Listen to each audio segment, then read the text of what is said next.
Shenzhen grew from a fishing village into a global tech hub in just 40 years. Now, many are asking, can the new Singapore-Johor Special Economic Zone become the next Shenzhen? To answer that, let's compare the two. What made Shenzhen successful, and what challenges Johor-Singapore will face? Shenzhen had Hong Kong right at its doorstep, a global finance hub and free port. Johor has the same advantage, sitting next to Singapore, a world leader in finance, logistics, and technology. Shenzhen attracted millions of low-cost workers from rural China. Johor's population is much smaller, about 4 million, and wages are already higher.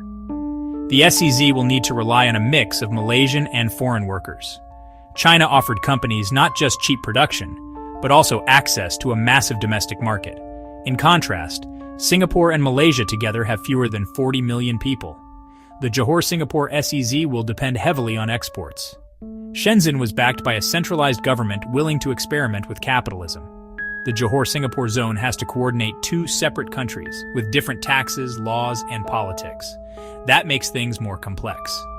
In the 1980s, China had almost no competition.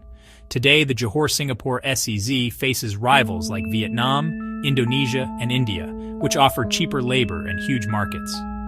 Shenzhen evolved from the world's factory into an innovation powerhouse. The Johor-Singapore SEZ risks becoming just a low-cost extension of Singapore, unless it builds its own innovation culture. Shenzhen grew on the back of massive infrastructure investment.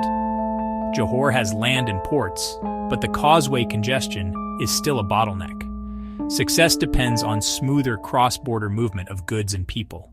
So can the Johor-Singapore SEZ become the next Shenzhen? The short answer is no. The context is completely different. But it doesn't need to copy Shenzhen. Instead, it can carve its own path as a high-tech logistics and green economy hub powered by Singapore's capital and Johor's land and labor.